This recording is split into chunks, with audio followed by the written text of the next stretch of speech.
అందరికీ నమస్కారం. ఈరోజు కథ 'ప్రేమ ఎంత మధురం' ఎపిసోడ్ 140.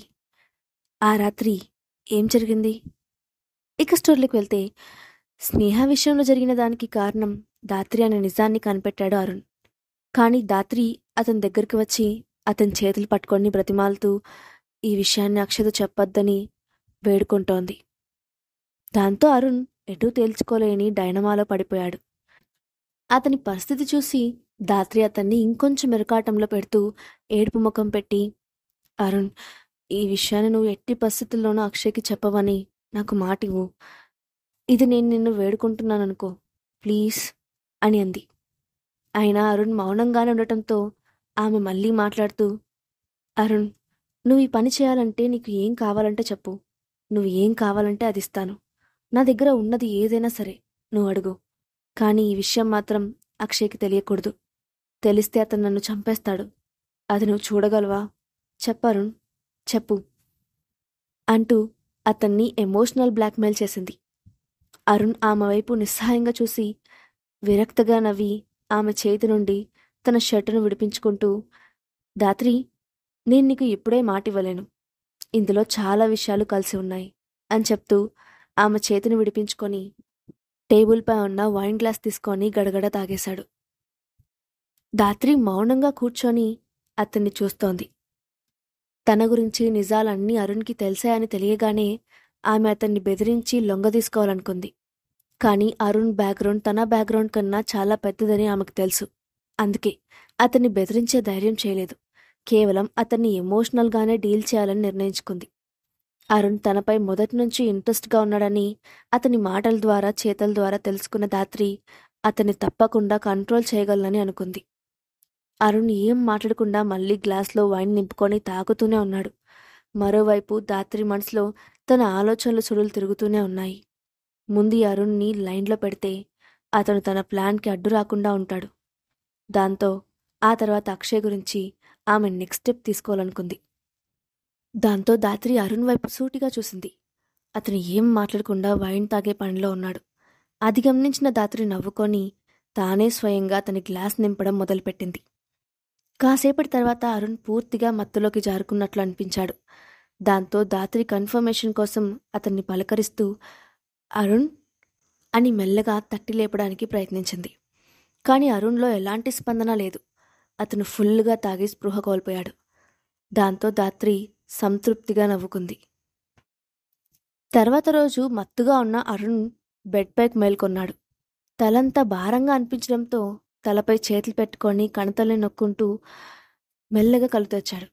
అతని పక్కనే ఎవరో ఉన్నట్లుగా అనిపించడంతో చిన్నగా తల తిప్పాడు. అంతే, షాక్తో ఫ్రీజ్ అయిపోయాడు. అతను తన కళ్ళను తానే నమ్మలేకపోయాడు.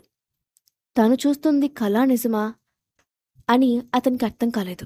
కానీ బెడ్పై ఉన్న ఆమె కలలో ఉన్నట్లుగా అనిపించలేదు. దాంతో అరుణ్ ఆ ముఖాన్ని మరింత దగ్గరగా చూస్తూ వెంటనే కరెంట్ షాక్ కొట్టినట్లుగా లేచి బెడ్పై కూర్చున్నాడు. అతని పక్కనే దాత్రి నగ్నంగా పడుకొని ఉంది. తను ఎవరికోసం అయితే కలలు కంటున్నాడో ఆమె ఇప్పుడు తన పక్కనే బెడ్పై పడుకొని ఉంది. చూస్తూ ఉంటే జరగరానిది ఏదో జరిగినట్లు కూడా అర్థమవుతోంది. కానీ అసలు ఇదంతా ఎలా జరిగిందో అతనికి కొంచెం కూడా గుర్తులేదు. దాంతో అతను రాత్రి జరిగిన విషయాన్ని గుర్తు చేసుకుంటూ రెస్టారెంట్లో కూర్చున్నప్పుడు తాను ఎక్కువగానే డ్రింక్ చేశానని గుర్తు చేసుకున్నాడు. దాంతో అతను గిల్టీగా ఫీల్ అవుతూ, అంటే తాగిన మత్తులో నేనే దాత్రితో తప్పుగా ప్రవర్తించానా అని తనపై తానే అనుమానపడ్డాడు. అతనికి ఏం చేయాలో అర్థం కాలేదు. ఇంతలో పక్కనే ఉన్న దాత్రి కూడా మెల్లగా కదలడం మొదలుపెట్టింది. అరుణ్ ఆమె వైపు భయంగా చూశాడు. అప్పటికే దాత్రి మెల్లగా కళ్ళు తెరుస్తూ పక్కనే కూర్చొని తననే చూస్తున్న అరుణ్నే మొదటిగా చూసింది. కాని నమ్మలేనట్లుగా ఒకసారి తల విదిలించుకుంటూ మళ్ళీ చూసింది.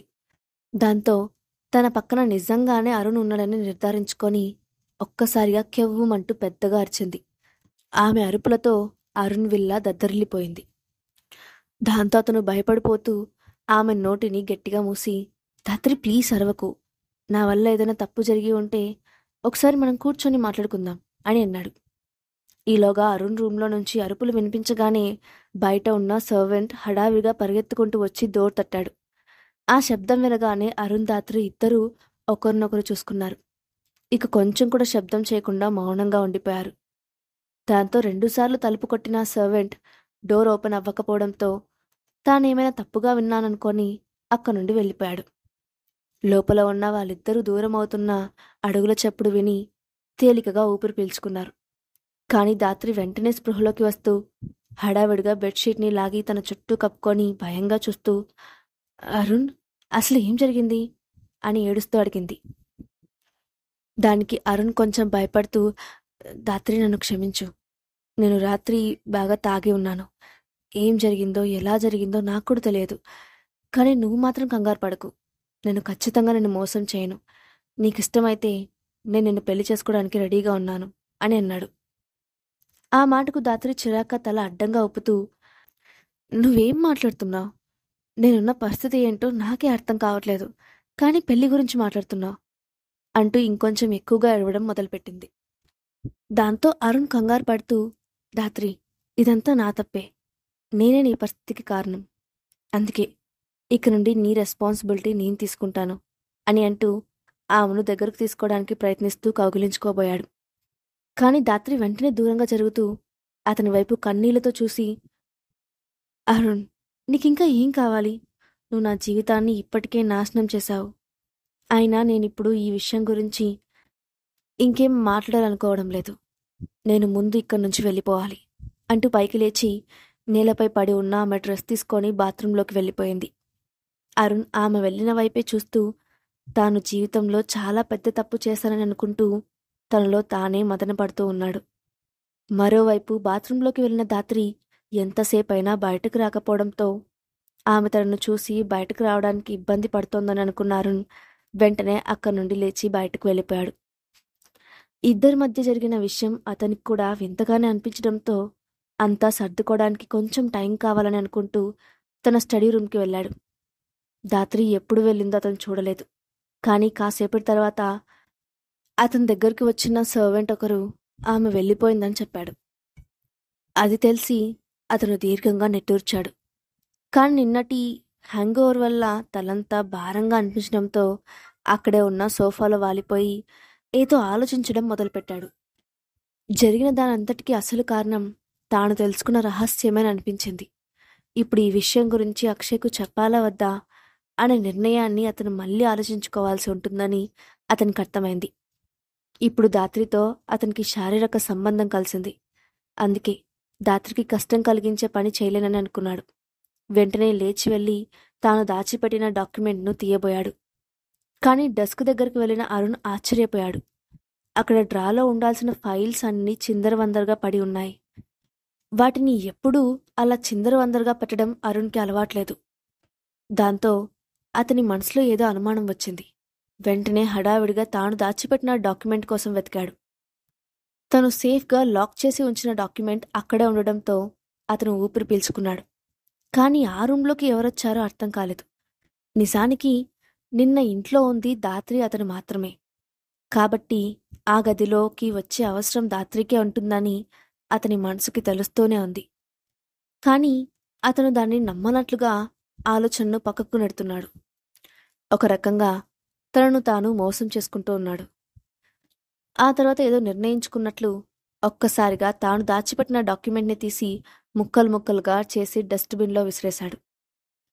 దాని ఫలితం ఎలా ఉన్నా సరే చివరికి అతను దాత్రికి సహాయం చేయడానికే మొగ్గు చూపాడు. ఆ తర్వాత కొన్ని రోజుల పాటు అక్షయ్, స్నేహ ప్రశాంతంగా గడిపారు. ఎలాంటి ఆలోచనలు లేకుండా అక్షయ్తో గడపడం వల్ల స్నేహ ఇంతకు ముందు కన్నా హెల్దీగా ఉన్నట్లు కనిపించింది. అలాగే కరణ్ మూవీ ఇండియన్ 2 షూటింగ్ పూర్తయిపోతూ ఉండడంతో అతని కోసం మరో కొత్త టీవీ సిరీస్ను ఏర్పాటు చేసింది స్నేహ. కరణ్ కూడా ఈ మధ్య కాన్ఫిడెంట్గా తన పనిని తాను చేసుకోవడం మొదలుపెట్టాడు. కరణ్ని అలా చూసిన స్నేహకు అతను ఖచ్చితంగా త్వరలోనే పాపులర్ అయిపోతాడని అనిపించింది. ఆ రోజు కరణ్ నటించబోతున్న టీవీ సిరీస్ తరపున ప్రొడక్షన్ టీం వాళ్ళు ఓపెనింగ్ మీట్తో పాటు అడ్వర్టైజర్స్కిచ్చే థ్యాంక్ యూ మీట్ని కూడా అరేంజ్ చేశారు. దాంతో కరణ్ సంతోషంగా క్యాబిన్లో ఉన్న స్నేహ దగ్గరకు వచ్చి, మేడం, ఈరోజు ఈవినింగ్ మన కొత్త మూవీకి సంబంధించిన థ్యాంక్ యూ మీట్ ఉంది. మీరు ఆ పార్టీకి తప్పకుండా రావాలి అని ఇన్వైట్ చేశాడు. స్నేహ వెంటనే తను రానని చెప్పాలనుకుంది. కానీ అది కరణ్ నటించబోతున్న సిరీస్ కావడంతో అతను అక్కడ ఎలాంటి పరిస్థితుల్లో అయినా కరణ్ లో కాన్ఫిడెన్స్ ఫీల్ అవుతాడేమోనని భయపడి ఆమె సరే వస్తాను అని ఒప్పుకుంది. దాంతో కరణ్ సంతోషంగా ఓకే మేడం, మనం ఇద్దరం కలిసి ఈవినింగ్ పార్టీకి వెళ్దాం అని చెప్పాడు. స్నేహ సరే అనడంతో అతను ఆనందంగా అక్కడి నుంచి వెళ్ళిపోయాడు. అప్పుడు స్నేహ వెంటనే అక్షయ్కి ఫోన్ చేసి, అక్షయ్, నేను నీకొక విషయం చెప్పాలనుకుంటున్నాను, కోప్పడకుండా విను, సరేనా అని అంది. ముందు విషయం చెప్పు, కోప్పడాలో వద్దో తర్వాత చెప్తాను అన్నాడు అక్షయ్. దాంతో స్నేహ కొంచెం సంకోచిస్తున్నట్లుగా, అక్షయ్, నేనొక టీవీ సిరీస్ ఓపెనింగ్ పార్టీకి అటెండ్ అవుతున్నాను, కానీ నువ్వేం కంగారు పడకు, నేను త్వరగానే తిరిగి వస్తాను అని చెప్పింది. ఆ మాట వినగానే అటువైపు నుంచి ఎలాంటి సమాధానం రాలేదు. దాంతో స్నేహ కంగారుగా, అక్షయ్ వింటున్నావా అని అడిగింది. సరే జాగ్రత్త అని మాత్రమే చెప్పి అక్షయ్ వెంటనే ఫోన్ డిస్కనెక్ట్ చేశాడు. దాంతో స్నేహ అయోమయంగా కట్ అయిన తన ఫోన్ వైపు చూసుకొని ఖచ్చితంగా అక్షయ్కి కోపం వచ్చి ఉంటుంది అని అనుకుంది. ఇంతలో ఆమెకు వేరే ఏదో కాల్ రావడంతో ఇక దాని గురించి మర్చిపోయింది. మరోవైపు ఫోన్ డిస్కనెక్ట్ చేసిన అక్షయ్ ఏదో ఆలోచించి త్రిపాఠికి కాల్ చేసి రమ్మని పిలిచాడు. అతను లోపలికి రాగానే, ఈరోజు స్నేహ మేడం పార్టీకి అటెండ్ అవుతున్నారు, ఆ పార్టీ ఎక్కడ జరుగుతుందో తెలుసుకొని ఆమె కోసం మన గార్డ్స్ని పంపించండి, ఆమెకు తెలియకుండా సెక్యూరిటీ ఇవ్వండి అని చెప్పాడు. ఆ మాట విన్న త్రిపాఠి తన బాస్ను కొంచెం విచిత్రంగా చూశాడు. మేడం మీద ప్రేమతో తన బాస్ ఆమెను ఓవర్గా ప్రొటెక్ట్ చేస్తున్నాడేమోనని, ఇది ఇలానే కొనసాగితే ఫ్యూచర్లో మేడంకి ప్రాబ్లంగా అవుతుందని అనుకున్నాడు. కానీ ఏం మాట్లాడకుండా ఓకే సార్ అని చెప్పి అక్కడి నుంచి బయటకు వెళ్ళిపోయాడు. అదే రోజు రాత్రి త్రిపాఠితో కలిసి అక్షయ్ కారులో బయలుదేరాడు. చాలా దూరం ప్రయాణించిన కార్ చివరికి హైదరాబాద్ అవుట్స్కట్స్లో ఉన్న ఒక బిల్డింగ్ ముందు ఆగింది. దాని చుట్టుపక్కల ఎక్కడా ఒక బిల్డింగ్ కూడా లేదు. అసలు అక్కడ మనుషులు ఉంటారని కూడా ఎవరు ఊహించరు. అలాంటి బిల్డింగ్ ముందు కారు దిగిన అక్షయ్ లోపలికి వెళ్తుండగా కారులో ఉన్న త్రిపాఠి, బాస్, నేను కూడా మీకు తోడుగా రానా అని అడిగాడు. అవసరం లేదు, నేనే వెళ్ళొస్తాను అని చెప్పి అక్షయ్ లోపలికి వెళ్ళాడు. అది అక్షయ్తో కలిసి పనిచేస్తున్న డార్క్నెట్ హెడ్ క్వార్టర్స్. అక్షయ్ నేరుగా లోపలికి వెళ్ళాడు.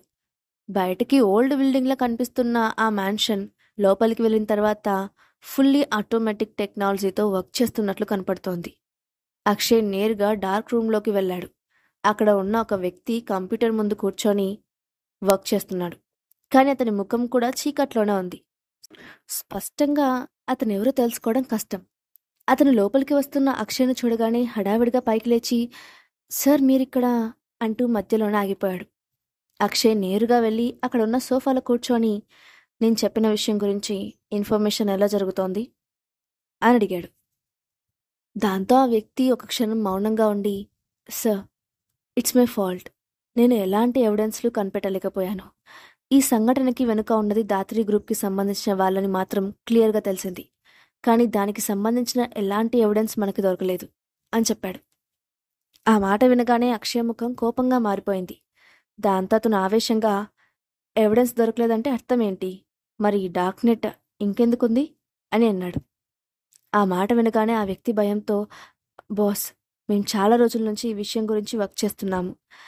ఆ దాత్రి గ్రూప్ వాళ్ళు చాలా తెలివిగా ఎవిడెన్స్ మొత్తాన్ని డిస్ట్రాయ్ చేశారు, కానీ త్వరలోనే ఏదో ఒక క్లూ దొరుకుతుందని నమ్మకం ఉంది. ఎంత తెలివిగల వ్యక్తులైనా ఎక్కడో ఒక చోట తప్పు చేస్తారు. నేను ఆ లూప్ హోల్ కోసమే వెతుకుతున్నాను అని చెప్తూనే ఇంకేదో విషయాన్ని చెప్పాలా వద్దా అన్నట్లు ఆలోచిస్తూ ఆగిపోయాడు. అది గమనించిన అక్షయ్, నువ్వు నా దగ్గర నుంచి ఇంకేమైనా హైడ్ చేస్తున్నావా అని అడిగాడు. దాంతో అతను, సార్, మనం ఎంత వెతికినా ఎవిడెన్స్ దొరకపోవడానికి కారణం మన డార్క్ నెట్లోనే ఎవరో స్పైలు ఉన్నారనిపిస్తూ ఉంది. వాళ్ళు ఆ దాత్రి గ్రూప్కి హెల్ప్ చేస్తున్నట్లు కూడా తెలుస్తోంది అని చెప్పాడు. ఆ మాట వినగానే అక్షయ్ ఒక క్షణం మౌనంగా ఉన్నాడు. అతని కళ్ళు చూస్తుంటే లోతుగా ఆలోచిస్తున్నట్లు తెలుస్తోంది. కాసేపటి తర్వాత అక్షయ్ నెమ్మదిగా, ముందు అతనెవరో కనిపెట్టండి, అలాంటి వాళ్ళను డార్క్నెట్ నుండి సమూలంగా నాశనం చేయాలి. అలాగే వీలైనంత త్వరలో ఆ దాత్రి గ్రూప్ గురించి మనకు ఇన్ఫర్మేషన్ పూర్తిగా తెలియాలి అని అన్నాడు. ఓకే సార్, దీనికి సంబంధించి రిజల్ట్ నేను మీకు త్వరలోనే పంపిస్తాను అని చెప్పాడు. అక్షయ్ చిన్నగా తలూపాడు. నిజానికి అతనికి దాత్రి మీద అనుమానం మొదలైంది. కానీ చిన్నప్పటి నుండి ఆమె తన ఫ్రెండ్ అవ్వడం వల్ల, అలాగే దాత్రి ఫ్యామిలీకి తమ ఫ్యామిలీకి ఉన్న సన్నిహిత సంబంధాల కారణంగా దాని గురించి ఎక్కువగా ఆలోచించడానికి ఇష్టపడలేదు. కానీ ఆ రోజు ఆఫీస్లో అరుణ్తో మాట్లాడుతూ ఈ సంఘటన వెనుక ఎవరైనా ఉన్నారా అని అడిగినప్పుడు అతని కళ్ళల్లో ఏదో అనుమానం స్పష్టంగా కనిపించింది. ఖచ్చితంగా అతనికి కూడా డౌట్ ఉండే ఉంటుంది. దీని గురించి ఒకసారి అరుణ్తో మాట్లాడాలి అని అనుకున్నాడు అక్షయ్. పార్టీకి వెళ్లిన స్నేహ ఎలాంటి పరిస్థితులను ఎదుర్కొంటుంది? దాతరి విషయంలో అరుణ్ ఏ నిర్ణయం తీసుకోబోతున్నాడు? నెక్స్ట్ పార్ట్లో చూద్దాం. Thanks for watching.